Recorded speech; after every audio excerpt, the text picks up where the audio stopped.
sediakan tempat bagiku.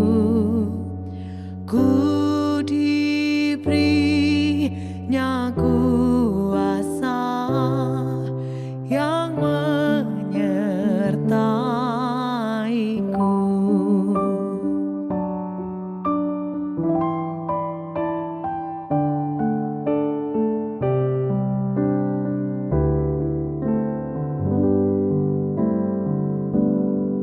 Selamat pagi, para sahabat My Salva yang diberkati Tuhan. Bersyukur kepada Tuhan untuk waktu, bersyukur kepada Tuhan untuk hari, dan bersyukur kepada Tuhan untuk saat ini. Waktu dan hari yang diberkati oleh Tuhan. Sungguh satu kebahagiaan bagi saya secara pribadi dapat bersama-sama dengan para sahabat-sahabat sekalian. Saya percaya saudara semua diberkati. Sebagaimana saudara diberkati pada hari yang lalu, hari ini pun saudara pasti akan diberkati Tuhan. Mari kita memulai hari ini bersama dengan Tuhan. Kita masuk dalam persekutuan bersama dengan Tuhan. Saya mengajak saudara sekalian untuk berdoa. Ya Tuhan Allah Bapa kami yang bertata di dalam kerajaan surga, kami menaikkan syukur kami kepadamu ya Tuhan, oleh karena Engkau baik bagi kami.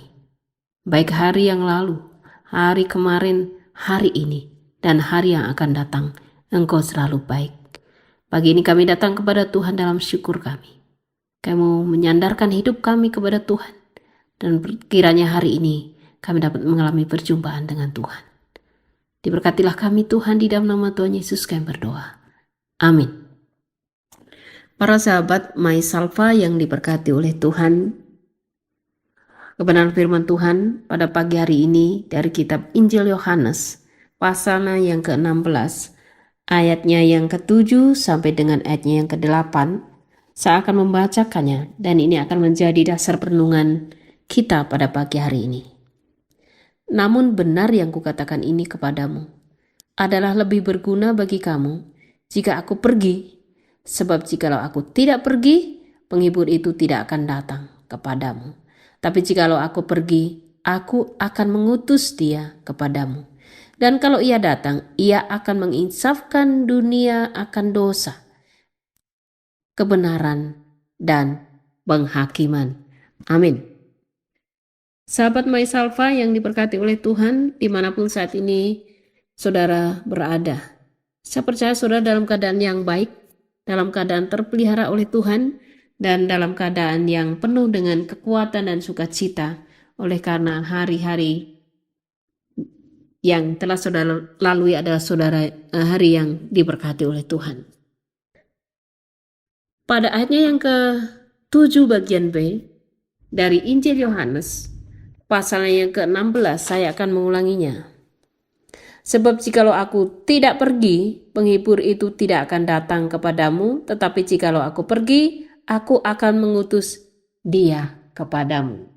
Dan pada pagi hari ini saya mengambil satu tema perenungan firman Tuhan bersama dengan kata Kristus naik ke surga, Roh Kudus turun.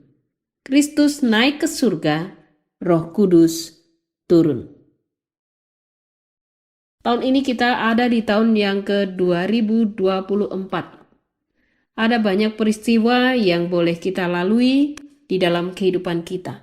Baik itu kehidupan pribadi kita atau bersama dengan orang-orang yang kita kasihi, keluarga, dan juga orang-orang yang ada di dekat kita. Pada bulan Mei, kita tentunya mengingat akan adanya peristiwa kenaikan Kristus ke surga, di mana umat Kristiani merayakan hal ini sebagai hari yang mengingatkan para orang-orang percaya atau umat-umat Tuhan, mengingatkan akan peristiwa yang agung ini. Kristus naik ke surga karena Dia adalah Allah. Janji Kristus tentang pencurahan Roh Kudus adalah janji yang sangat menguatkan bagi orang-orang percaya, juga bagi para murid pada waktu itu. Ada 3 hal yang dapat kita pelajari melalui kebenaran-kebenaran yang terdapat dalam firman Tuhan ini, saya mengambil 3 hal yang boleh menjadi kekuatan dan pedoman bagi kita dalam menjalani hari-hari kita sebagai orang percaya. Yang pertama, peristiwa Kristus naik ke surga merupakan suatu keharusan. Hal itu berhubungan dengan turunnya Roh Kudus. Atau saya dapat lebih persingkat lagi bahwa peristiwa Kristus naik ke surga merupakan satu keharusan. Hal ini dihubungkan dengan peristiwa selanjutnya, yaitu turunnya Roh Kudus. Pada waktu itu, kita dapat pahami bahwa kehidupan para murid yang selalu bersama-sama dengan Tuhan Yesus. Dikatakan bahwa pelayanan Kristus di dunia bersama dengan para murid adalah 3,5 tahun. Dalam kurun waktu tersebut, para murid selalu ada bersama-sama dengan Kristus secara fisik, hadir di tengah-tengah mereka, bersama-sama dengan mereka, di tempat yang sama, makan bersama, dan aktivitas-aktivitas secara fisik yang dilakukan bersama-sama dengan Kristus. Dan tiba waktunya bahwa Kristus harus meninggalkan mereka. Karena misi Kristus adalah melakukan karya penebusan bagi umat-umat yang dikasihinya, bagi setiap orang yang mau percaya kepadanya. Misinya telah terselesaikan. Karya penebusan itu telah selesai dan tiba waktunya Kristus untuk kembali ke surga. Yang kedua, Kristus naik ke surga menyiratkan satu pesan penting bagi para murid dan juga bagi saudara dan saya, bahwa Kristus naik ke surga menyiapkan tempat bagi kita, bagi saudara dan saya, bagi para murid. Sehingga kelak kita pun akan pergi ke sana. Kita diingatkan melalui tulisan Rasul Paulus bahwa kewarganegaraan kita adalah warga negara surgawi. Sekalipun kita hidup di dunia, tetapi kewarganegaraan kita adalah warga negara surgawi. Para sahabat yang diberkati oleh Tuhan, satu kali saya mendengar sebuah pernyataan yang sangat memberkati atau sangat menginspirasi saya, dan saya percaya juga itu menginspirasi saudara sekalian. Ada kalimat yang mengatakan demikian: berjalan di bumi, irama di surga. Kalau kita melihat hal ini, bahwa Kristus naik ke surga, itu juga mengingatkan para murid dan kita bahwa nantinya kita akan ke surga. Maka pada waktu kita hidup di bumi, maka irama kita atau gaya kita adalah gaya hidup surgawi. Hal ini tentunya bukan perkara yang mudah karena kita masih hidup di dunia. Tuhan tidak menempatkan kita pada tempat yang khusus sehingga kita dapat steril atau bebas dari pengaruh-pengaruh duniawi. Kita tetap ada di dunia karena memang kita masih hidup dan masih harus menjalani yang namanya ritme kehidupan di dunia. Ada tantangan, ada pergumulan, ada pencobaan, ada juga kesenangan, ada banyak hal yang diperhadapkan kepada kita. Kita tidak mengisolasi diri sehingga kita terlepas dari yang namanya kesulitan, kesusahan, sakit penyakit, kegagalan dan sebagainya, ataupun perasaan tidak enak dan sebagainya. Kita ada di area seperti itu. Tetapi yang membedakan kita atau mengingatkan kita adalah kita harus ingat bahwa kewarganegaraan kita atau tempat kita adalah surga. Sehingga standar surgawilah yang harusnya kita ingat untuk menjadi standar bagi kehidupan kita. Yang kedua, Kristus harus naik ke surga karena sudah waktunya atau sudah tiba gilirannya bagi Roh Kudus untuk turun. Tadi yang pertama dikatakan, atau saya mengambil satu poin pertama adalah bahwa peristiwa Kristus naik ke surga merupakan suatu keharusan.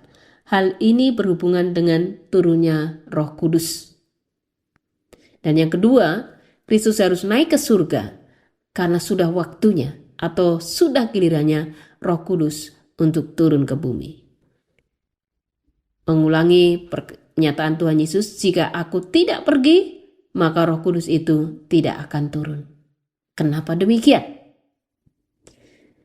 Jawabannya adalah karena ini merupakan ketetapan ilahi dan tidak dapat diubah. Jadi kronologinya adalah bahwa Kristus setelah menyelesaikan karya penebusannya, dia harus naik ke surga. Barulah Roh Kudus turun. Aturannya seperti itu. Ketetapannya seperti itu adalah ketetapan ilahi yang tidak dapat diubah. Jadi kalau kita masih bertanya kenapa Kristus harus naik dulu baru Roh Kudus turun, maka jawabannya adalah karena hal ini merupakan ketetapan ilahi dan tidak dapat diubah. Dan di sini kita belajar percaya akan penetapan dan juga ketetapan Allah yang selalu sempurna mengatur kehidupan umat-umatnya, mengatur kehidupan orang-orang percaya, bahkan mengatur kehidupan dunia. Allah selalu merancangkan yang terbaik. Sahabat Maisalva yang diberkati oleh Tuhan, Kristus dan Roh Kudus sama-sama melakukan pekerjaan yang besar, masing-masing dengan perannya. Kita ingat kembali atau disegarkan kembali ingatan kita dengan adanya Tritunggal, di mana Allah Bapa mencipta, Kristus melakukan karya penebusan, dan Roh Kudus, dan terjadi dengan begitu sempurna, dengan begitu rapi. Kristus telah menyelesaikan karyanya, melakukan karya penebusan, dan juga melaluinya Tuhan Yesus melakukan pengajaran. Kristus memperkenalkan tentang kerajaan surga, tentang aturan-aturan surgawi, yang mana bahwa aturan surgawi itu akan berdampak sangat baik bagi setiap orang. Bapak, Ibu, dan Saudara yang berkati oleh Tuhan, kita boleh pahami bahwa di dunia ini juga begitu banyak aturan. Bahkan mungkin kita di dalam rumah sendiri, kita juga membuat aturan-aturan yang harus diikuti oleh setiap anggota keluarga. Tapi aturan-aturan manusia tidaklah sempurna. Bisa saja itu sifatnya subjektif, karena mungkin ada kepentingan-kepentingan di dalamnya. Entah itu yang bersifat pribadi atau personal, ataupun yang bersifat dengan skala yang lebih besar. Dan aturan yang dibuat oleh manusia, itu juga banyak kelemahannya. Tapi aturan yang diperkenalkan oleh Kristus adalah aturan yang sempurna. Ia mengatur manusia begitu sempurna. Allah mengajarkan tentang kasih. Allah mengajarkan tentang pengampunan. Allah mengajarkan tentang penghargaan kepada sesama. Hal ini menjadi penting karena Allah menebus umat-umatnya yang berdosa. Karena Allah menganggap, Allah membuat manusia itu menjadi berharga di matanya.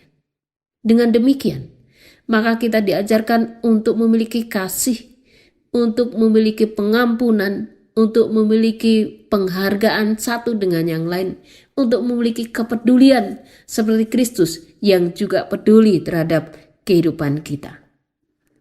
Ajaran-ajaran itu sudah ditetapkan, ajaran-ajaran itu sudah didengar oleh para murid. Bahkan sekarang ini pun kita dapat mendengarnya pada waktu kita membaca atau orang membacakan kebenaran firman Tuhan. Kita dapat mendengar kembali akan kebenaran-kebenaran itu.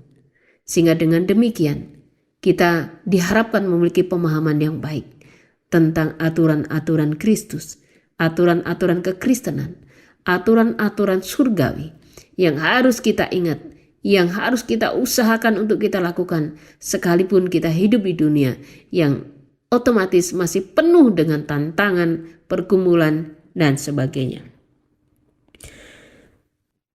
Sahabat Maisalvos yang diberkati oleh Tuhan, Roh Kudus bekerja untuk meyakinkan dunia tentang kerajaan surga. Kristus sudah menyatakannya. Kristus sudah mengajarkannya. Bahkan kalau kita flashback ke belakang di mana kita mendengar pernyataan dari Yohanes Pembaptis, persiapkanlah jalan bagi Tuhan. Luruskanlah jalan baginya. Yang berlobang ditimbun, yang masih belum rata diratakan. Agar kita siap menerima kerajaan surga itu. Para sahabat yang diberkati oleh Tuhan. Setelah ajaran itu diajarkan kepada para murid dan juga ajaran tentang kerajaan surga, tentang tatanan, tentang aturan, tentang norma dan sebagainya, kita dengar, kita baca, kita renungkan. Maka Roh Kudus bekerja untuk meyakinkan, memberikan kekuatan, selalu memberikan penyegaran akan pemahaman tentang hal tersebut, sehingga kita tidak akan terhilang karena terhimpit adanya banyak pergumulan-pergumulan hidup atau tantangan-tantangan yang ada di dalam kehidupan kita. Roh Kudus bekerja untuk meyakinkan dunia tentang kerajaan surga. Dan Roh Kudus juga bekerja untuk meyakinkan dunia, orang-orang percaya tentang kedatangan kembali Kristus untuk yang kedua kalinya.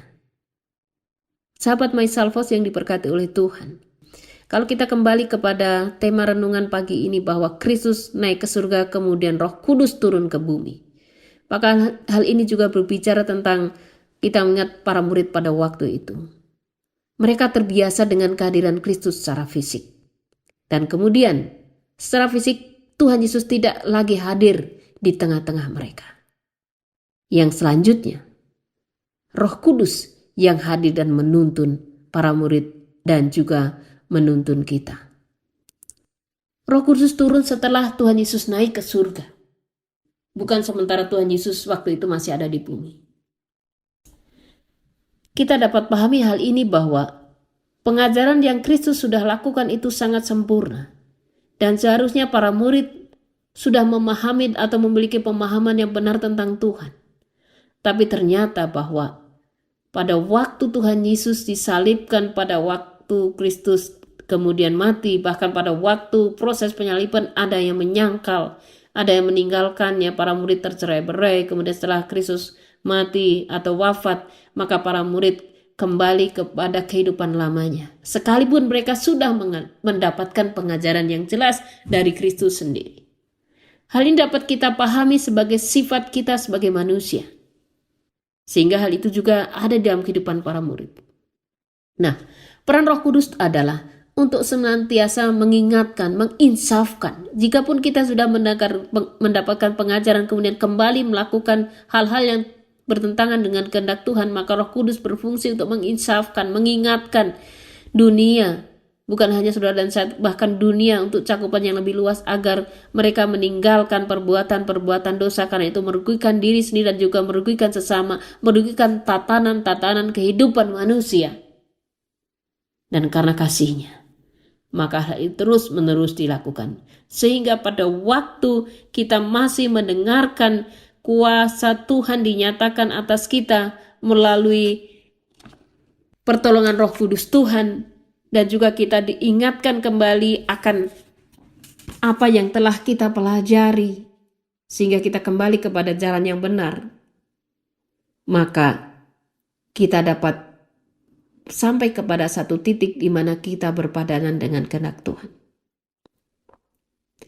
Yang terakhir, bahwa Kristus naik ke surga, maka Roh Kudus dicurahkan. Kita butuh Roh Kudus Tuhan dalam kehidupan keseharian kita, untuk menjalani hari-hari kita. Banyak hal yang ku tak dapat mengerti, seperti nyanyian Balak Selamatan yang nomor 1. Semua bagikan misteri. Tapi kasih karunia Allah melalui pertolongan Roh Kudus Tuhan akan memampukan kita memahami hal-hal yang tidak terpahami, sehingga kita tetap dapat berdiri tegak, menjalani kehidupan kita, karena ada tangan Tuhan yang menopang. Yang perlu kita ingat di sini adalah Roh Kudus itu dicurahkan, Roh Kudus itu turun atas kita, dan biarlah Dia menuntun kita, biarlah Dia menginsafkan kita, biarlah Dia memberikan pencerahan kepada kita, biarlah Dia memberikan petunjuk kepada kita. Dan yang perlu kita ingat adalah biarlah kita siap untuk menerima karya Roh Kudus di dalam kehidupan kita. Kiranya para sahabat sekalian diberkati oleh Tuhan. Kiranya para sahabat sekalian diberkati dengan segala yang baik. Gereja Tuhan diberkati. Para murid kehilangan Kristus secara fisik. Kehadiran secara fisik tidak ada di tengah-tengah mereka. Tapi Kristus selalu hadir di tengah-tengah orang yang hidup di dalam Tuhan. Roh Kudus akan menuntun saudara dan saya.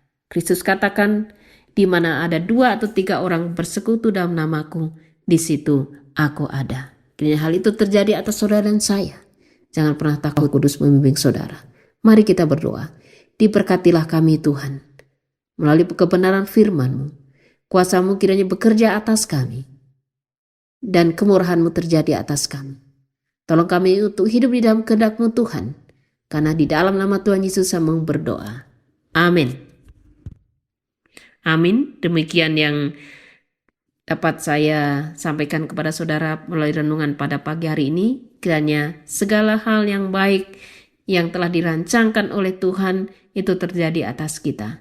Mari kita hidup di dalam kebenarannya. Mari kita menyembah Tuhan di dalam roh dan kebenaran, dan biar roh itu menolong, membimbing, dan menuntun kita di dalam kebenarannya.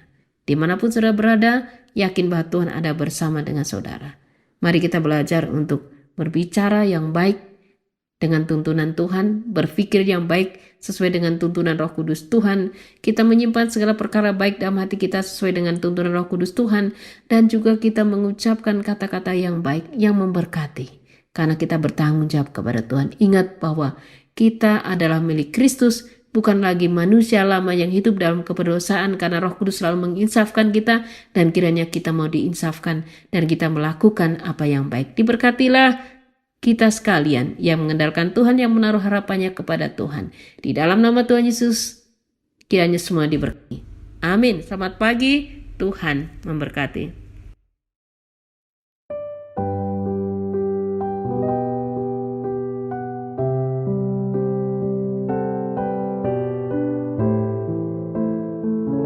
Mengalirlah Roh Kudus, penuhi hidup kami. Engkaulah kekuatan penolong kami. Engkaulah yang berkuasa atas kami.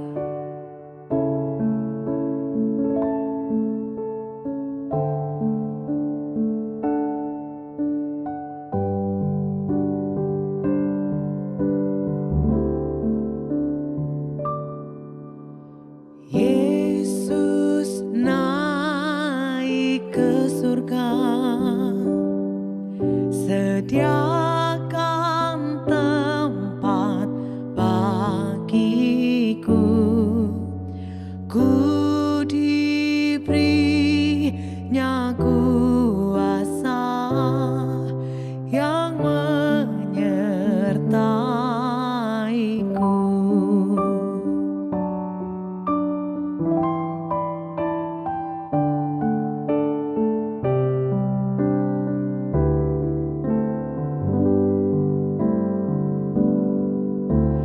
Yesus naik ke surga, sediakan tempat bagiku. Ku diberinya kuasa yang menyertaiku. Roh